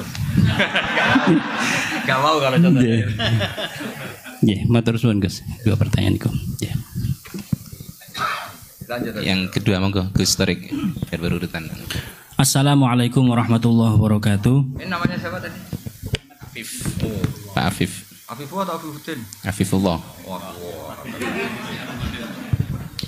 Nggih. Mohon izin Kiai mau bertanya. Awalnya banyak pertanyaan tapi takut dianggap korupsi jadi satu mawon insyaallah. Jelas korupsi itu Bang.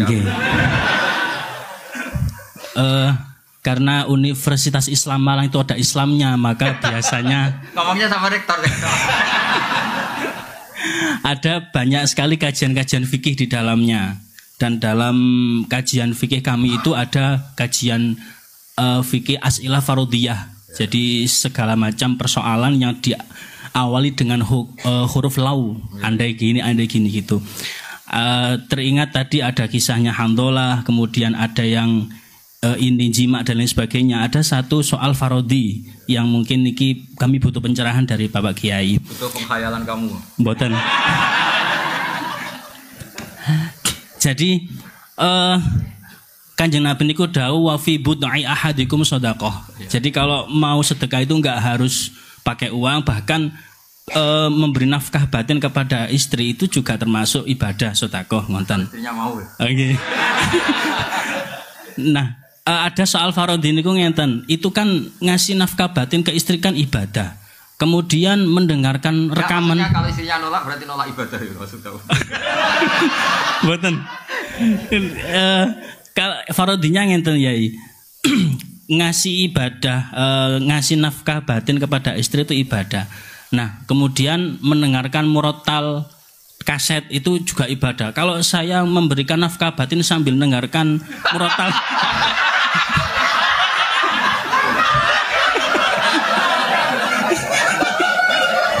nah itu gimana hukumnya nonton? Kan sama-sama ibadah nonton. Pahalanya double. Turun. Sampun.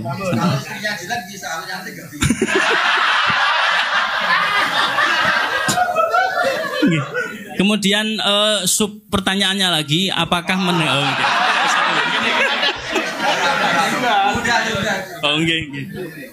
jadi murotal tadi apakah wajib kita mendengarkannya ngonten? Karena rekaman nggih. Oh nggih. Baik, yang terakhir perkenalkan nama saya Afifuddin dari Fakultas Ilmu Administrasi. Namanya siapa? Afifuddin. Beda dengan ini, Afifullah. Ya, Afifullah. Kali ini muannas yang saya mudzakkar. Baik, saya tidak keluar dari konteks dan saya tidak korupsi. Saya hanya satu ucapan saya di dalam Hadis Sahih Muslim, al mukminu al qawiyyu khairun wa habbu ilallah minal mu'minu adh-dhaifi. Yang jadi pertanyaan saya adalah bagaimana apabila ada orang kuat punya kemampuan tetapi lebih memilih uzlah seperti yang dilaksanakan oleh Imam Ghazali ketika menjadi rektor di kampus An-Nizamiyah. Kemudian beliau menemukan segala sesuatu yang mengatakan bahwa saya harus lebih uzlah daripada jadi rektor, saya keluar saja, saya uzlah saja di masjid sampai akhirnya bisa menghasilkan karya yang monumental yaitu Ihya Ulumuddin. Jadi mohon arahan dari Gus Pak lebih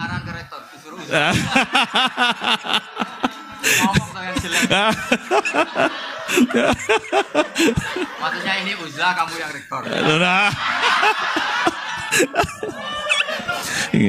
Mohon arahnya antara uzlah dengan menjaga kekuatan itu lebih bagus mana? Terima kasih. Begini ya, sesuai kaidah ilmu wala taqfu ma laysa laka ilm ya. Dengerin dulu ini Mas Afifu.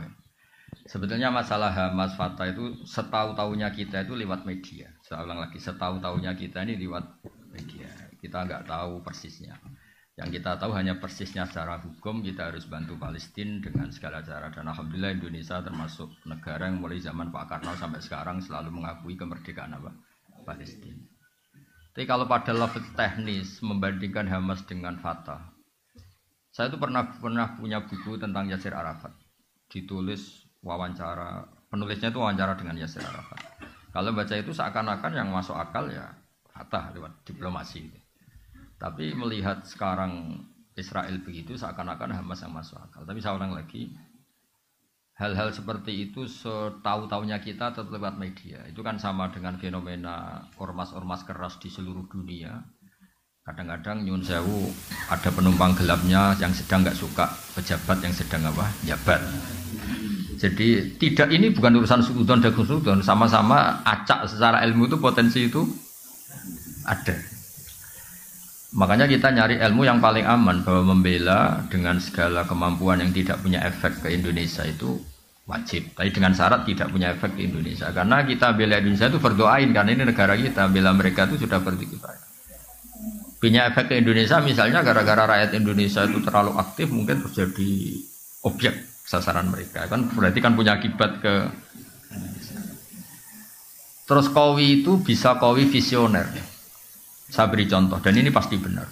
Bukan karena saya ngomong, tapi ini karena hadis sahih. Qawi itu bisa cara visioner, apalagi ini lembaga kampus, lembaga akademik. Sulhul Hudaybiyah itu semua perjanjiannya itu merugikan umat Islam. Semuanya.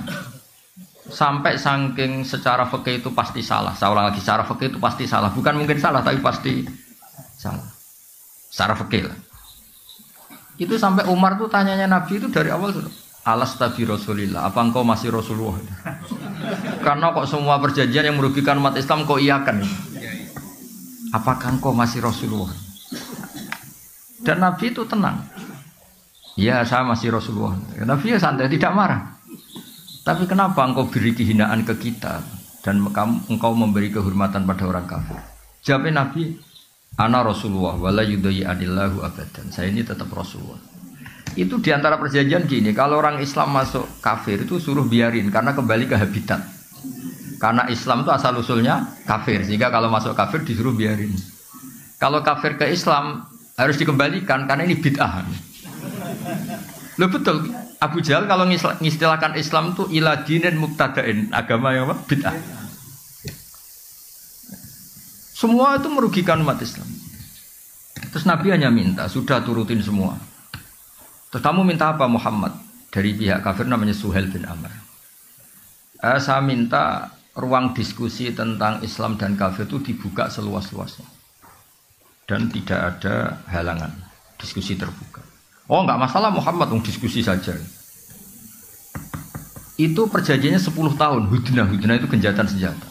Ini ketok. Qawi itu bisa visioner. Ternyata apa? Setelah diskusi terbuka. Gimana?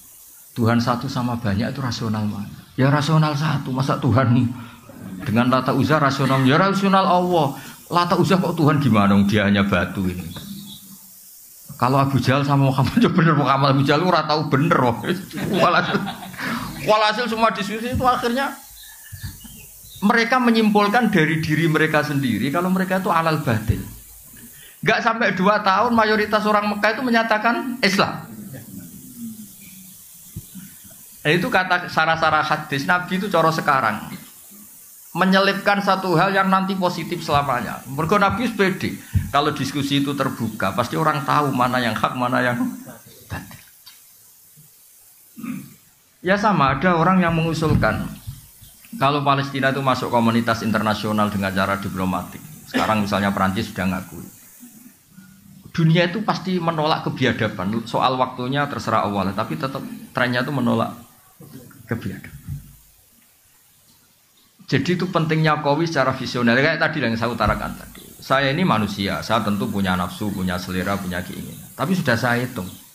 Kalau saya misalnya mau jadi dokter honoris causa atau mau jadi rektor misalnya, itu kan orang masa tanya fikih seruwet itu.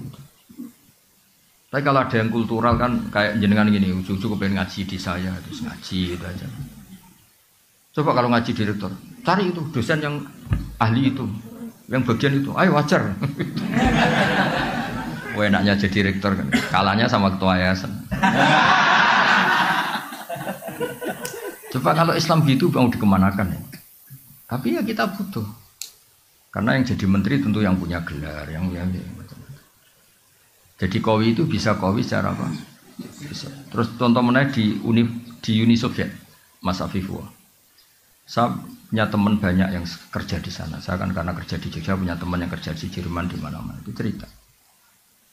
Ketika Uni Soviet runtuh, yang peristiwa Glasnost itu kenapa Ceknya tetap Islam, Uzbekistan tetap Islam. Saya juga pernah ketemu orang Uzbek di Malaysia. Di Malaysia apa di Korea itu ketemu ulama Uzbek. Itu cerita. Mereka tuh punya ruang-ruang di bawah tanah untuk ngajari anak-anaknya tauhid. Sehingga ketika secara lahir itu komunis ateis, sebenarnya mereka itu punya tauhid. Maka ketika keluar dari Uni Soviet, itu tauhid gak pernah hilang. Jadi barokahnya kayak Madin. Jadi terus mereka milih jadi tetap negara Islam. Uzbek, Ceknya. Artinya apa? Ketika secara lahir mereka terkooptasi oleh paham ateisme, paham komunisme, mereka ternyata di keluarganya tetap menanamkan apa? Tauhid. Makanya ketika tauhid ini nggak pernah hilang, terus negara merdeka ya langsung tetap jadi negara komunitas Muslim. Maka di antara visi Quran itu tentang kalimat tauhid itu begini: wa ja'alaha kalimatam baqiyatan fi aqibi. Kemudian Ibrahim menjadikan kalimat tauhid sebagai kalimat yang abadi di anak turunnya. Kenapa kata fi aqibi, bukan kampus, bukan pondok? Karena orang itu pasti ingin yang penting selamat tuh anaknya dulu. Makanya sebelum ke Unisma anak ini sudah muslim, sebelum mondok juga sudah. Ini pasti jasanya orang tua. Itu juga Qawi, maksudnya apa? Jadi itu juga visi yang, jadi Qawi itu tidak harus, ya jadi Qawi itu bisa. Ya kayak orang dosen-dosen ini kan kalau di rumah tidak Qawi, tapi setidaknya berangkat sepatunan, dasinan, paling enggak kan kelihatan enggak nganggur gitu. Ternyata apa? Di rumah disuruh istri, di kampus disuruh rektor. Itu Qawinya di mana kan enggak ada. Enggak ada. Iya. Qawinya ya tadi dilihat tetangga, wah keren dosen itu. Lah akibat dari nasibnya gitu, yang penting dasinya ditata rapi, sepatunya ditata, ya itu satu-satunya harga dirinya ya itu.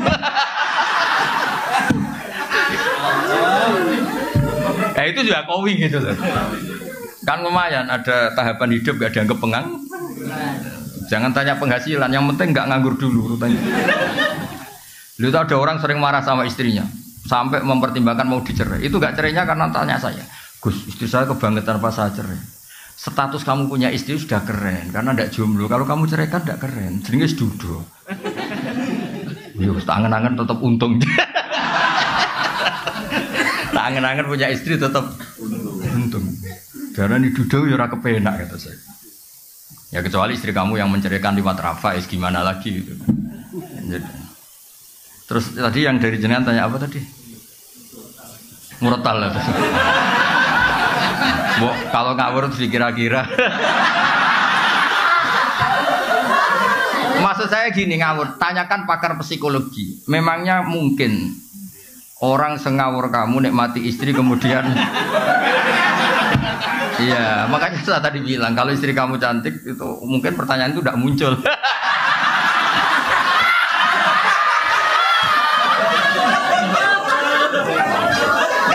karena sambil kecewa makanya sambil bisa mendengarkan. Ya kan, karena sambil kecewa makanya sambil bisa mendengarkan. Tapi kalau all out nggak bisa ya. Ya makanya pertanyaan tadi itu kadang-kadang ngawur itu ya penting. Jadi itu kan sebetulnya hadis itu bukan untuk tadi untuk fardiyah tadi untuk pengandian itu. Bukan untuk pengandian. Nabi itu ingin semua kebaikan sebenarnya mudah. Keseharian kamu itu sudah ibadah. Termasuk ngumpulin apa? Istri. Nah itu Nabi itu hanya ingin cerita tentang betapa mudahnya masuk surga. Makanya saya itu termasuk kiai yang menyetujui itu. Masuk surga itu gampang. Saya sering bilang ke jamaah saya, surga itu kan kamu sudah dikasih kuncinya, miftahul jannah la ilaha illallah. Neraka kamu tidak punya kuncinya kok bisa masuk. Harusnya orang itu nggak bisa masuk neraka karena nggak megang apa? Kita ini kan hanya pegang kunci surga. Tapi ada orang kiai yang bantah, Gus, mungkin neraka tanpa pintu. Jadi blank-blank saja. Terus saya bilang, tapi saya tidak tahu alamat neraka, saya tidak tahu. Yang saya tahu alamat surga. Makanya saya sampai sana. Kalau kamu mungkin tahunya alamat neraka, makanya kamu sampai sana. Ya kan jelas kan miftahul jannah. Orang sudah pegang kunci kan menang ayam sudah. Apalagi kita ya kan orang pesantren sering tahlilan, kuncinya banyak itu. Mau lipat pintu mana kan kita sering. Ya kan kita kan sering tahlilan itu kuncinya kan. Jadi Nabi itu di hadis wa fi buti ahadikum sadaqah itu Nabi ingin memberi contoh segampang itulah apa masuk surga. Terus yang tadi yang Abi Budin tanya apa? Bagaimana uzlah dengan ngomongnya sama rektor.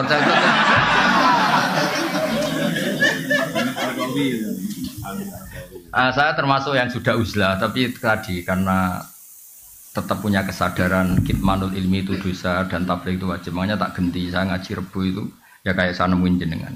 Saya sering cerita ke anak-anak saya uzlah itu enggak kena hisab Allah, karena praktiknya saya kalau urusan ilmu itu saya nerima tamu tapi hanya urusan ilmu. Kalau tamu-tamu apalagi adat NU itu kadang kan kacau. Maksudnya kacau gini, kiainya itu istrinya satu, kadang tanya, Gus, doain saya istri 4 tuh rukun semua.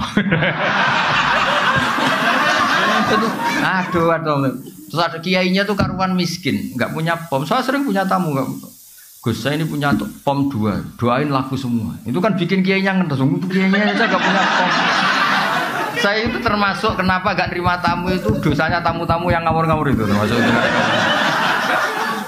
Saya sebetulnya termasuk kiai yang mapan ya, tapi mewakili kiai yang tidak mapan. Tuh sering kiai kampung komplain saya, Gus bener jenengan Gus, kadang kita mu izin kurang ajar terus serti aku melarat. Iso kon ndongakno pom, wong aku tuku bensin wae utang. Jadi kadang-kadang kiai desa mau go jimat tok, disangoni 1.000, iki ndongakno toko kularis ngene-ngene lho. Itu kan pamer halus loh, sebetulnya itu pamer halus. Jadi uzlah itu ya ada sebabnya, dipicu tadi kemarahan-kemarahan sama tamu-tamu itu. Lah tamu kok sopan tuh gimana? Tema yang nentukan dia. Kita yang punya rumah mungkin kan punya masalah keluarga, tapi tamu itu kan yang menentukan tema. Iya saya mau nikah lagi, doain 2 istri saya rukun. Loh ini kan yo ngenes. Kadang istri satu saja mendekati cerai kok ada orang. Itu kenapa? Oh iya kan ngawur betul itu tamunya itu. Jadi sampean kan gak rasane dadi kiai itu kalau tamu itu macam-macam. Saya kan termasuk kiai yang gak pati tertarik kaji berkali-kali. Saya pernah haji. Itu kadang ada tamu travel tuh. Saya doain Gus setiap tahun bisa haji. Padahal saya tidak termasuk yang berpendapat itu penting. Tapi dia memaksakan untuk didoain tiap tahun bisa haji. Nah ngawurnya lagi kadang dia salam template di depan. Kalau nggak bilang iya kan sungkan. Makanya saya kan termasuk kiai mapan, saya bilang Ini kalau kamu udah ikhlas, temanya apa dulu? Uang pegang dulu kan? Saya bilang, saya ini kiai mapan loh, tidak mati butuh kata. Mikir dia, kalau ngadepin saya mikir. Wah repot musuh Gus Pak. Saya bilang, saya ini kiai mapan loh kata. Nah, uzlah itu yang pasti benar adalah menghindari hal-hal yang tidak penting atau yang mengarah ke maksiat. Yang mesti salah menghindari hal wajib. Maka cerita yang Imam Ghazali keluar dari Nudhami itu belum Anda teruskan. Sebenarnya Imam Ghazali setelah uzlah dan beliau menulis Ihya itu digojlok sama guru-gurunya yang wali-wali itu. Beliau mengalami kasyaf, digojlok gini. Enak-enakan kamu di sini. Dulu orang-orang baik itu wa'udhu fisabili, disakiti ketika berjuang belain saya. Nabi ditanya orang-orang Bedui, kadang menyakitkan pertanyaannya apa. Kalau kamu di sini enggak mengalami wa'udhu fisabili. Makanya terus beliau kembali tapi tidak jadi rektor, terus bikin madrasah 2. Yang depan madrasah fikih, yang belakang madrasah tasawuf. Khonikoh namanya itu. Jadi akhirnya beliau kembali tapi enggak jadi apa? Rektor. Tapi tetap apa? Ngajar. Jadi kalau ke depan tuh ngajar apa? Fikih, kalau belakang ngajar thariqah kalau di Indonesia. Jadi nak neguri istighosah, nak ngarep hada halal, hada haram. Kira-kira gitu. Jadi saya juga melakukan itu. Saya ini sudah uzlah, tapi kalau ada ngaji saya tetap ngaji. Saya tuh kalau ngaji Jalalain itu setengah 12 sampai setengah 4 biasa saya berjam-jam. Karena ngafaroi saya sudah tidak bisa nerima tamu. Tapi saya pastikan asal usul pemicunya itu tamu-tamu tadi yang saya sebut itu. Saya tidak pernah berdoa mereka dimaafkan Allah, sudah gak apa-apa. Dimaafin apa enggak gak penting. Tapi saya yakin Allah itu memaafkan itu. Sudah gak usah didoain tapi nanti Allah maafkan. Karena kelirunya juga keliru-keliru yang lucu aja. Saya pernah marahin tamu sampai sekarang ingat. Dan marah saya pasti didengar Allah. Meskipun saya ada perempuan. Gak kayak bisa tidak. Ada tamu, anaknya itu ganteng resik. Ini penting, kata ganteng juga penting. Karena ini kasusnya dia itu gak punya apa-apa. Dia ganteng resik, tanya. Kebetulan pas surup, orang Jawa kan sandiolo. Surup itu kan sandiolo. Surup-surup saya itu masih open house pas itu, masih nerima tamu. Gus, saya dari daerah ini gini-gini.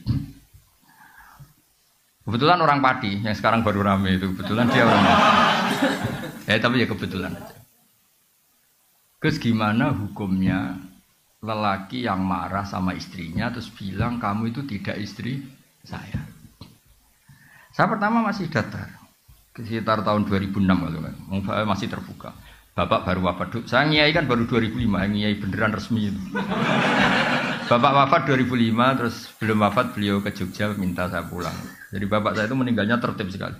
1 bulan sebelum meninggal itu kayak sudah kroso. Wes, mulai hak ngenteni aku katanya. Alhasil terus, gimana hukumnya suami yang bilang istrinya kamu tidak istri saya ketika marah karena kecewa. Saya masih datar, Pak Rektor. Kamu kenal orangnya, kenal Gus. Coba telepon, saya mau tanya. Enggak usah Gus. Loh enggak, saya mau tanya. Enggak usah Gus, mulai ada. Wah, saya marah terus. Wong saya mau tanya kok kenapa kamu enggak usah? Betul penting, Gus, penting jenengan jawab. Tamu udah kurang ajar betul itu. Oh, saya tambah marah. Tapi kan saya marah tetap Islami. Saya kan kiai beneran bukan. Terus saya mulai marah gini. Ngomong seperti itu kalau di bab tolak itu namanya kinayatut tolak.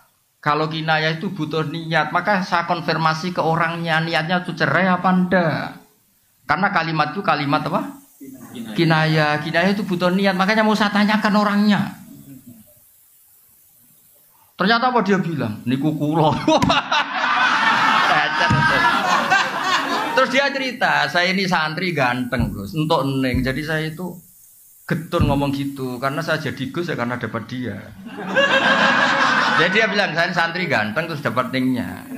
Kalau cerai betul Gus, nasib saya selesai. Ya jenis Gus naturalisasi tadi. Akhirnya saya tuh kan tadi saya bilang kan saya ini kiai tetap baik, tak tunjukkan takbir di i'anah. Termasuk kinayatut tolak itu lasti bizaujati. Ada orang ngomong lasti bisa kamu itu tidak istri saya. Karena bisa saja niatnya itu lam tu amilni muamalatas zauja. Kamu tidak memperlakukan saya sebagaimana istri. Jadi tidak sampai kotu ala kotin neka.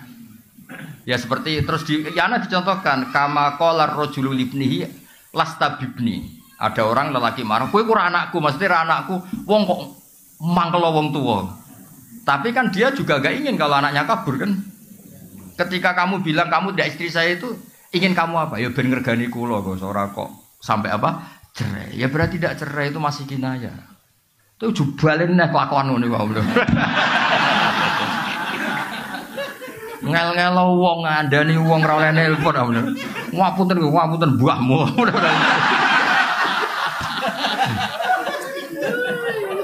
Sampai situ masih baik. Coba orangnya telepon, mau saya tanya. Karena ini urusan kinayah kan tahtaju ilan niyah.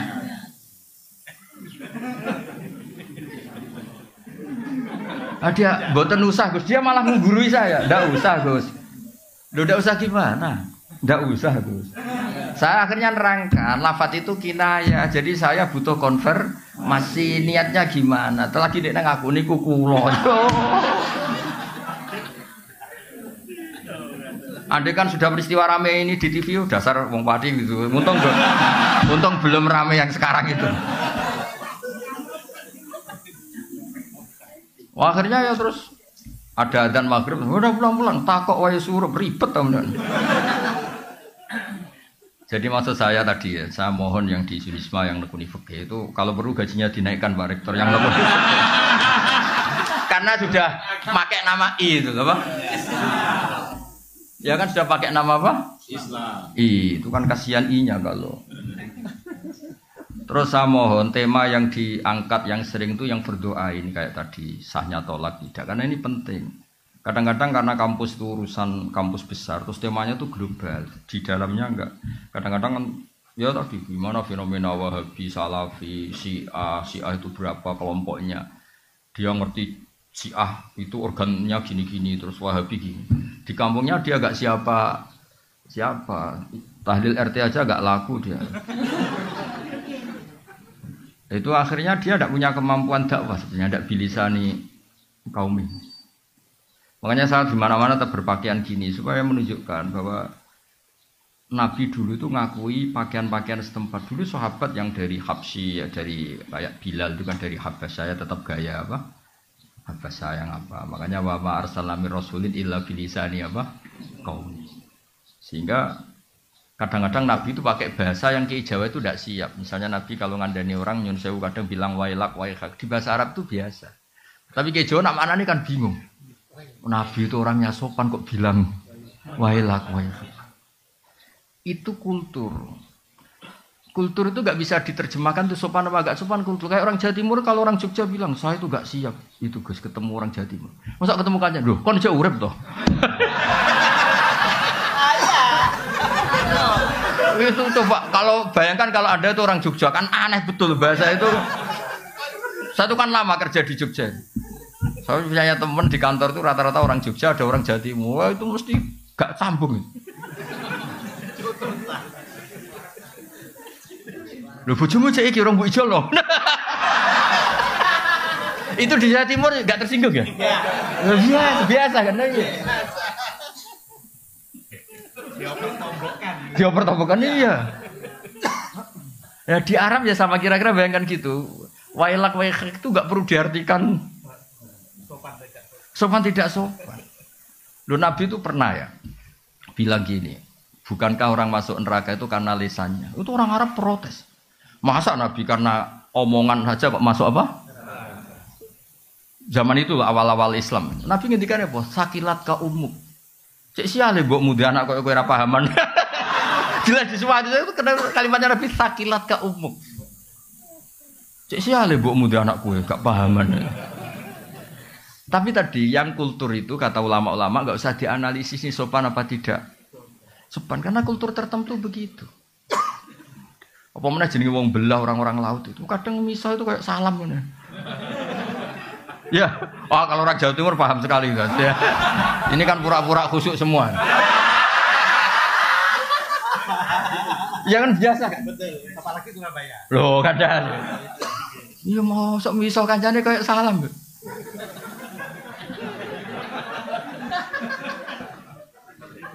Loh. Iya kan? Makanya ini nekat tanya Wafi Buti Ahadim itu kalau gak orang Jawa Timur gak mungkin. itu kalau seminar di Jogja, nggak mungkin kan ada pertanyaan seperti ini. Nggak mungkin. Loh, saya kan sering ngisi di Jogja, nggak pernah ada pertanyaan senakal ini, nggak pernah. Jadi kultur itu, iya makanya kalau tadi, kenapa ada kata-kata fala ta'khudhu min syai'a, karena kultur Arab tuh ngasih mahar itu besar, sehingga kalau nikahnya 1 bulan merasa rugi harus ditarik kembali lah. Allah butuh menjelaskan jangan, karena adatnya besar dan akhirnya ingin menarik. Andai kan Quran turun di Jawa, gak ada ayat itu. Iya kan kepikiran aja ndak. Iya seperangkat alat. Udah gitu belinya di pasar ya. Aduh, mau bungkusnya tok yang mewah itu. Ya jadi itu termasuk, saya mohon ini Pak Rektor yang ngurus agama itu gajinya dinaikin itu, kalau enggak kasihan itu. Karena pengalaman di beberapa kampus Islam itu, fakultas agama itu kan biasanya kecil karena mahasiswanya sedikit, apa itu disubsidi sama kedokteran ekonomi. Akhirnya itu lucu, yang ahli agama tawaduk sama yang tidak ahli agama. Loh, ngaku aja ada kan gitu. Saya itu kan lama kerja di Jogja, jadi tahu betul kayak gitu tuh. Iya, itu nyata apa teori itu? Enggak, itu nyata apa teori? Jadi yang istilahnya apa kalau di Unisba? VAI apa? PAI. Oh besar, alhamdulillah. Ya itu harus itu. Bilangin aja, ini yang mewakili I. Gitu.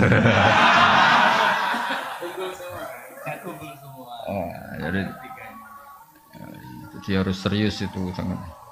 Nggih, ngoten mugi-mugi barokah. Assalamualaikum warahmatullahi wabarakatuh. Bismillahirrahmanirrahim. Rahmatuka ya ghafur ya syakur sallallahu alaihi wasallam.